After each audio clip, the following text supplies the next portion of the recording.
What is going on, community? What is going on, people of Earth?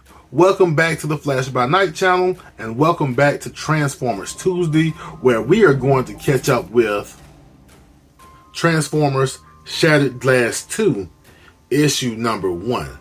But before we do that, we're going to take a look at Shattered Glass Part 1 and catch everyone up. So Shattered Glass is the story of a Cybertron where the Autobots are evil and the Decepticons are good. And in Part 1, we find our hero, Starscream, trying to use his spark to bring back a Titan. I think it's Fortress Maximus, in order to try and use his knowledge to heal and restore this dystopian Cybertron.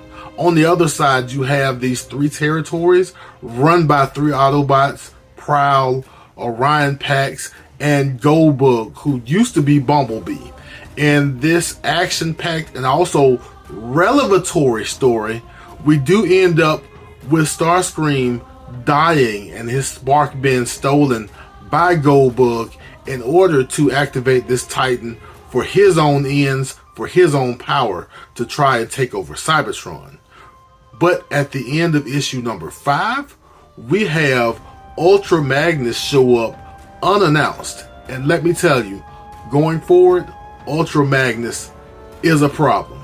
So Shattered Glass 2, issue number 1, picks right up with Ultra Magnus, and it does 2 things. It gives us Ultra Magnus's origin story in this Shattered Glass universe, and it also shows us what Ultra Magnus is up to and what part he is going to play in this story going forward. Now, the book doesn't go in chronological order. It kind of bounces back and forth, but I'm going to try and do my review in chronological order. Hang with me. So we start off with Ultra Magnus having a chat with Senator Shockwave. If you notice, Shockwave doesn't look anything like you normally see Shockwave, with the one eye and the laser for a hand. We'll get to that part later, but he is trying to have a conversation with Ultra Magnus and make sure Ultra Magnus is still on the right team. You see, Shockwave knows what Orion Pax is up to. He knows that Orion Pax is making a play for not only leadership of the Senate, but for leadership of Cybertron. And he is trying to convince Ultra Magnus that helping Orion Pax is really him being on the wrong side of history, but he is tempting Ultra Magnus. He is insulting the records that Ultra Magnus is working with. This is leading to the downfall of the Senator.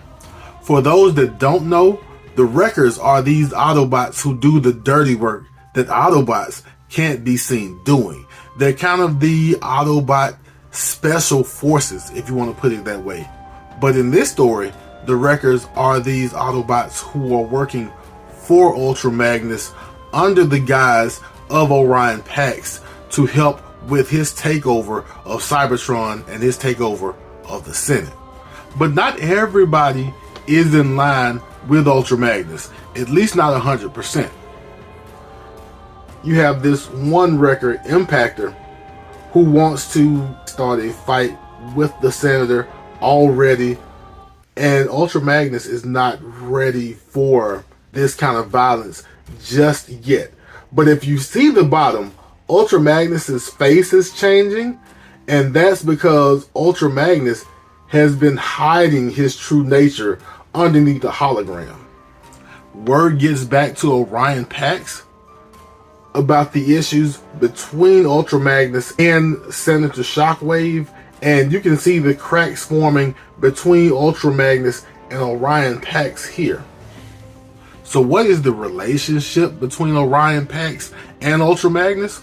Orion Pax knew that Ultra Magnus had some military skills, had some creativity about himself, and so he had Orion Pax sign up to be on his side so that he can advise him on what he can do legally in order to help take over the Senate and take over Cybertron.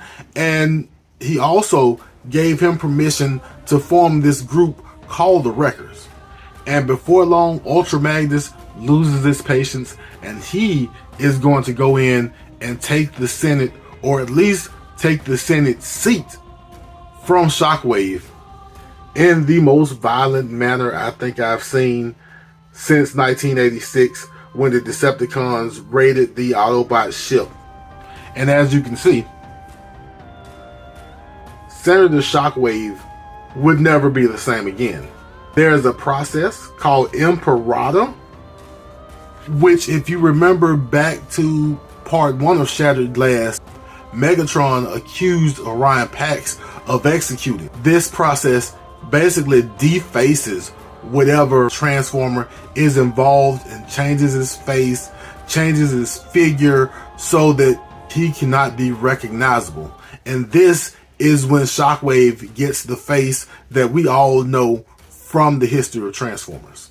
However, Orion Pax didn't do it. Ultra Magnus, in his madness, did it.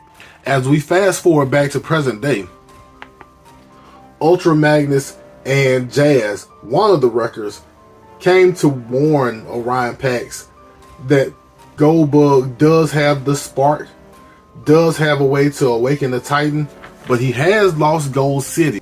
And Ultra Magnus wants Orion Pax to go on the offensive because the Decepticons are making inroads with the territory that Goldbug left behind.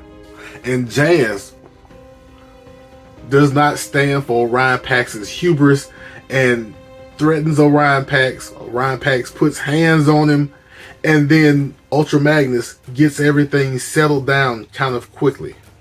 But Ultra Magnus doesn't settle things down to make peace.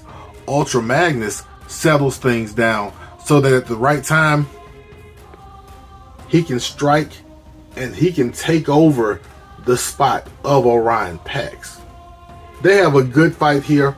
Orion Pax thinks that because he put Ultra Magnus in the position he's in, that Ultra Magnus has to listen to him. Boy, is he wrong. Ultra Magnus quite literally runs through Orion Pax, driving him through his own throne, puts his foot on his chest. I am not sure whether or not Orion Pax survived this encounter, but Ultra Magnus, as I said before, is a problem. And that is how we end up with Ultra Magnus and his Wreckers having defeated Orion Pax, left everything in flames, and having plans to execute, but no one knows what they are. What are they? I guess we'll have to find out on the next Transformers Tuesday. So that was Transformers Shattered Glass 2, issue number 1. And as I said, I've said 3 times, Ultra Magnus is a problem. Ultra Magnus has a small army with him, and I think Ultra Magnus may be leading the most violent group in all of Cybertron. But no one knows what his plans are. No one knows that he's coming. And yeah, I'm really looking forward to what he actually does. Now that we've gotten all the violence out of our systems, I hope you enjoyed yourself. I hope you saw something you liked. If you did enjoy yourself, go ahead and hit that like button. And if you want to keep up with me, catching up with the Transformers, hit that subscribe button, hit that notification bell. Of course, feel free to leave comments. And as we always do at this time, love yourself, love others, and I will be back in a flash.